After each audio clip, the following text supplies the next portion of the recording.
Well, folks, this is it. The first trip out of town since I got her. Here we go.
One thing I'm doing on this trip is figuring out my fuel mileage.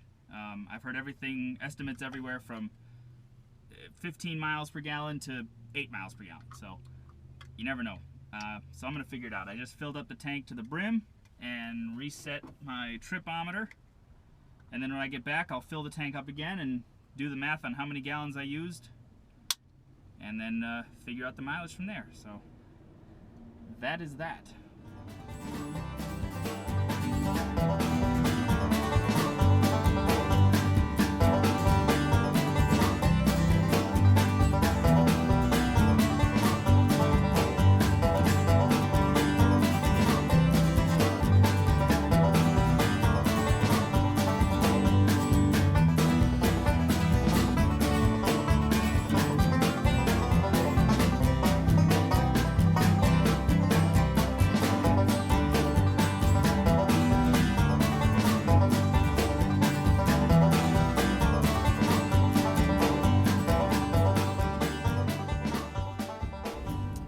Well, here's annoying.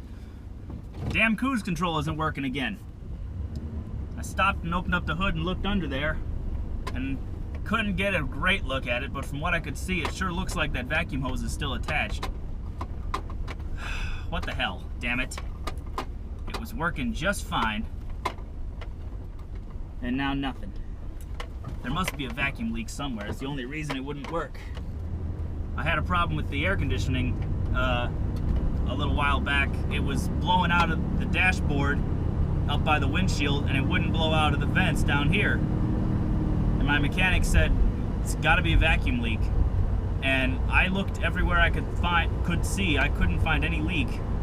Then the next day I jumped in and drove it somewhere, and it was working again. It healed itself. It's magic.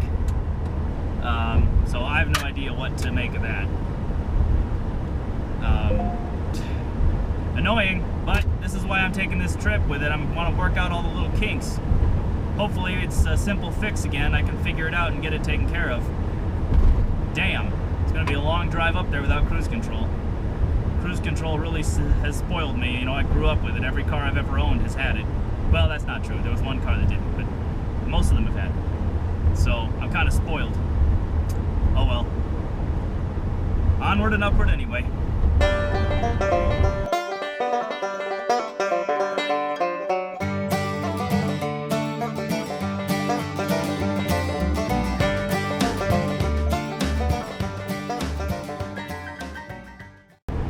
Okay, here's insane. It's working again now.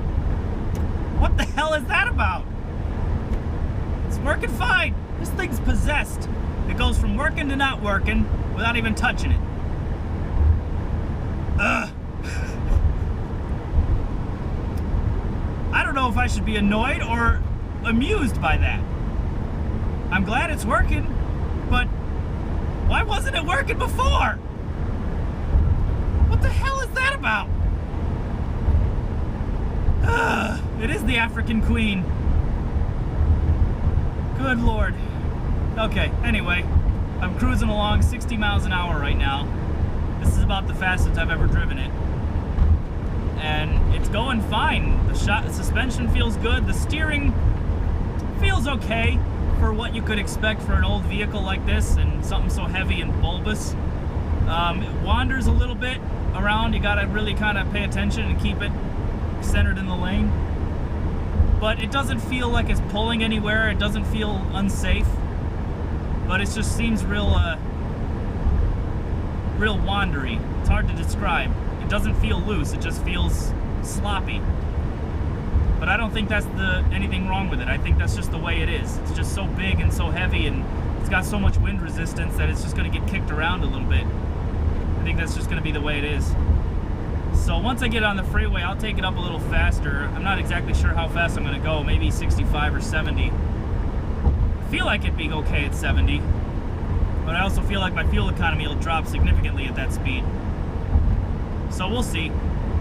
I kind of want it to be able to drive 70, get places faster, but it's only 5 mile per hour difference, so who cares? All right, we're almost to the freeway.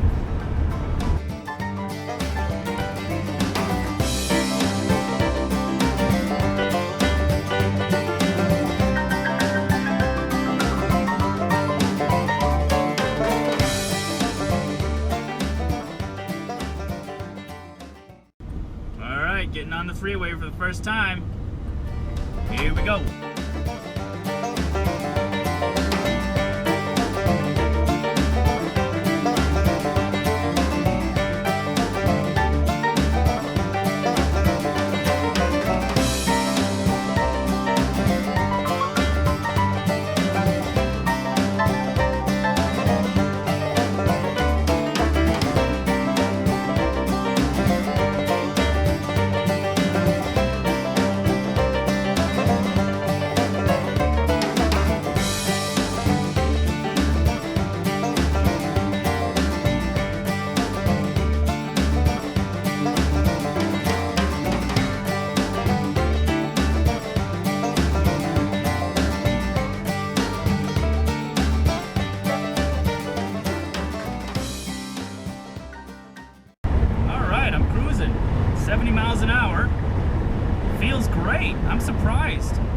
Feels nice and smooth. It actually it wanders even less at this speed than it did at 60, which is interesting. Maybe the road itself is better, which is very possible. Yeah, I guess I'm just gonna see what the mileage is. If I get up there and back cruising at 70 and I'm disappointed with the fuel mileage, when I go back up next week, I'm gonna slow it down to 65 and see if that makes any difference. Because it can. A few miles an hour difference can make a big difference on fuel economy. I'm not exactly sure why, but I mean, obviously it has to do with wind resistance and how much the engine has to work, obviously. But you wouldn't think a couple miles an hour would make a big difference, but it does. So if I get up there and back and calculate my mileage and find out I'm getting 8 miles to the gallon, I'm going to slow it down and see if that helps. But so far I've driven probably about, I think it's like 20-25 miles. Fuel gauge hasn't budged. That doesn't really mean anything though. It's just a matter of time. We'll see what happens. So now it's just a matter of cruising. We got a couple hours of driving to do.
backhoe driver just couldn't wait for me to go past him. There was nobody behind me for miles, and yet he decides to pull out in front of me and make me pass him in a no passing zone. What a dick. Have a little courtesy for other people, you know? You're not the only person on the road. It's amazing how uncooperative many people are on the road, no matter what you're driving. Whether it be from little cars, motorcycles, even up to big rigs. Some people are just constantly in a hurry and they don't care about anyone else. It's amazing. People, relax, slow down. You're gonna get there. What is the rush? Everybody's in such a hurry. I like to take my time, just sort of cruise. What's the freaking rush, man? Alright, that's my gripe for the day.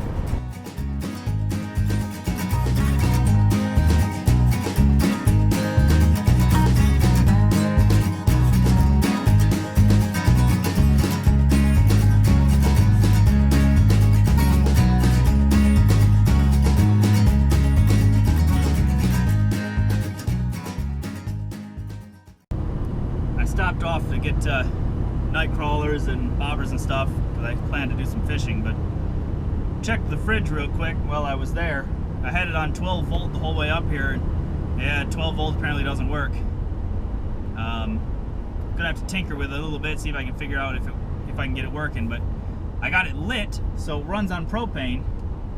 So if I can't get the 12 volt working, I can at least run it on propane while I'm driving.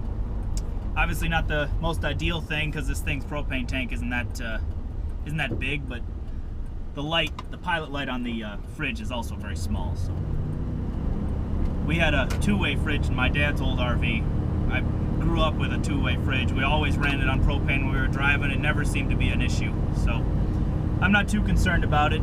It'll be nice if I can get the 12 volt thing working, but if I can't, oh well.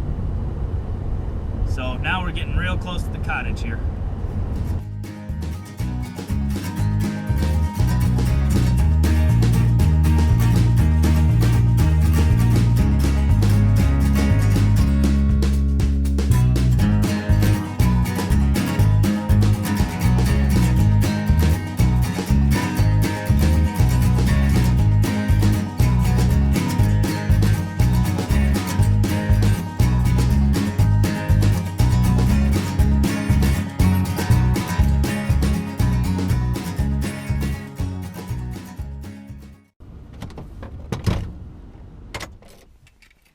Here we are.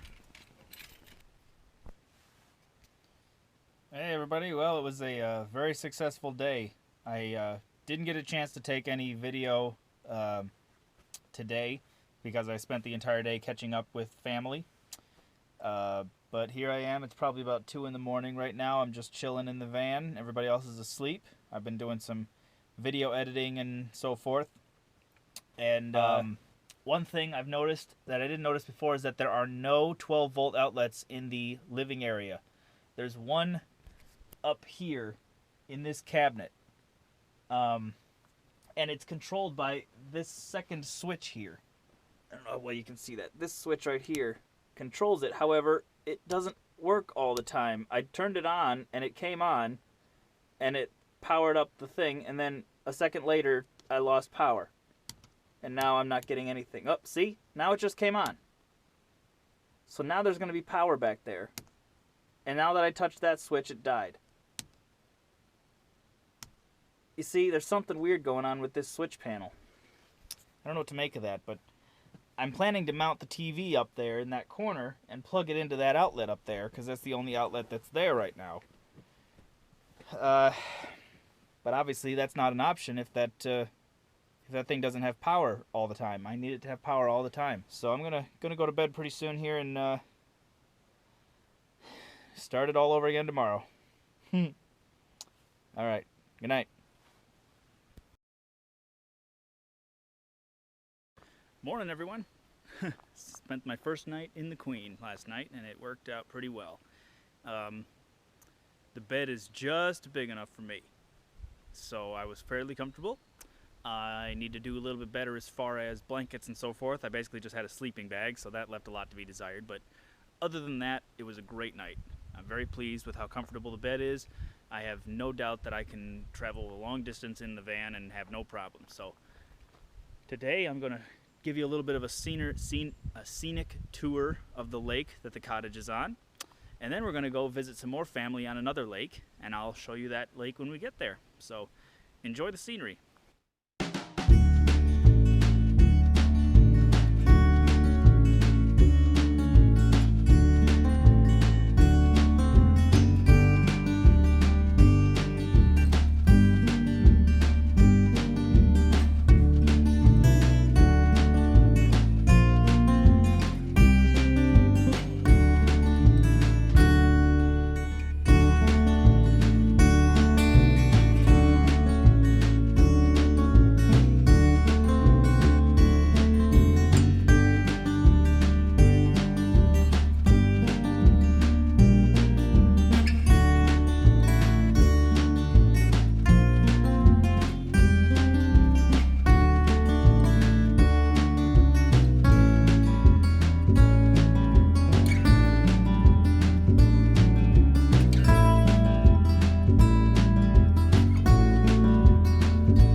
Drove out here to another family member's house on another lake.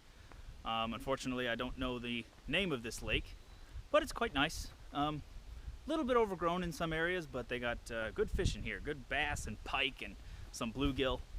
We did some fishing last night. Did some night fishing at our lake, and I caught this bass. Probably one of the bigger basses I've ever caught in that lake. So anyway, I'm just going to show you real quick the lake around here. Sorry about the wind. I don't have any way to prevent the microphone from getting hit by the wind. So, but here's some shots of the lake.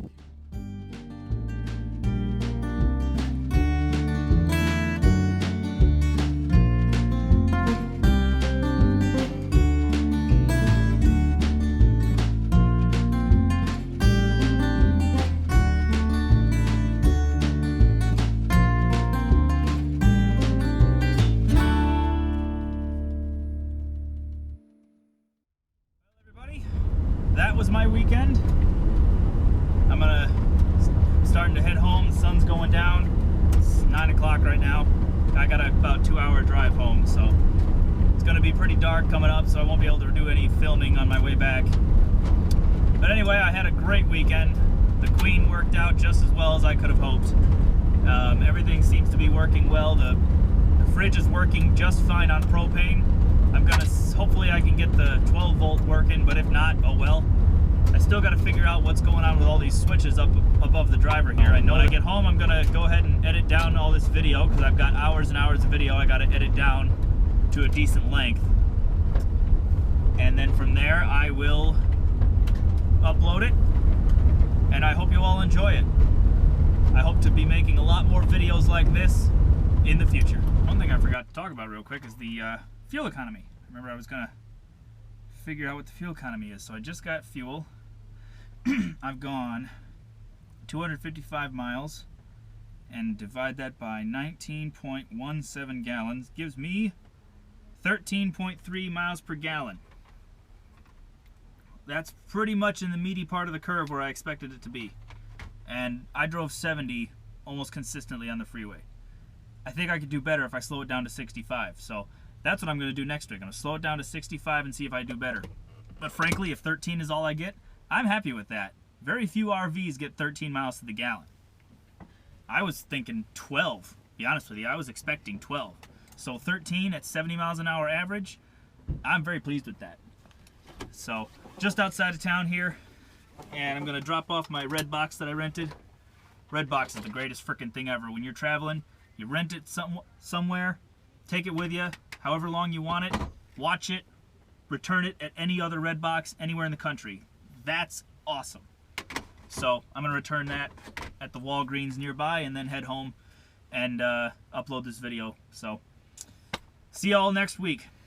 Let me know what you think. Let me know what you think of the scenery shots and things like that. I'm not a cameraman, but I'm kind of trying to learn a little bit. So let me know what you think. Honestly, I want to hear feedback because, you know, obviously your guys liking the video is what keeps the channel going. So let me know. I appreciate it. Have a good weekend.